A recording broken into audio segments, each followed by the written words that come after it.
چاند زمین سے 3,70,000 میل کے فاصلے سے زمین پہ موجود سمندروں کے پانی کو دن میں 2 بار ہلاتا ہے۔ مد و جزر جوار بھاٹا، اس کے ذریعے پانی اوپر نیچے ہوتا ہے، پانی میں حرکت پیدا ہوتی ہے تاکہ اس میں مناسب مقدار میں آکسیجن شامل ہوتی رہے اور تمام آبی مخلوقات جو ہیں وہ سانس لینے کے قابل ہو جائیں۔ یہ اس لیے بھی ہے تاکہ ساحل پہ موجود غلاظتیں بہہ کر سمندر میں واپس چلی جائیں اور ساحلوں کی صفائی ہوتی رہے۔ یہ اس لیے بھی ہے کہ سمندر میں موجود جاندار مناسب طریقے سے زندہ رہ سکیں۔ دوسری بات، سمندروں کا پانی ایک خاص مقدار سے کھاری ہے، نہ اس سے زیادہ نہ اس سے کم۔ کیوں؟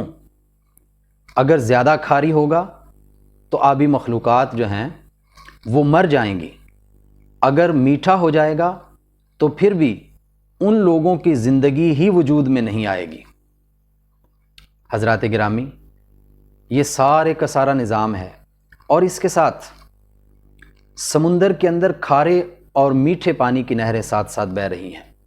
خود سطح زمین کے نیچے بھی پانی کے سمندر چل رہے ہیں، وہ سمندر کھلے سمندروں کے ساتھ ملے ہوئے ہیں۔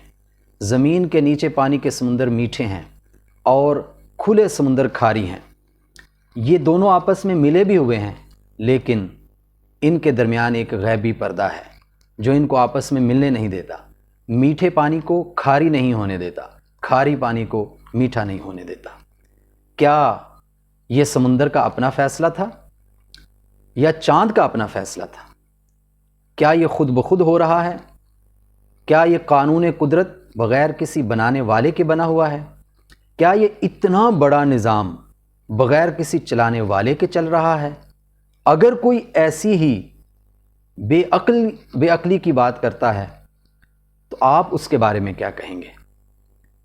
مجھے تو اس بات کا یقین ہے، میرا تو یہ ایمان ہے کہ کوئی تو ہے جو نظام ہستی چلا رہا ہے، وہی خدا ہے، وہی خدا ہے۔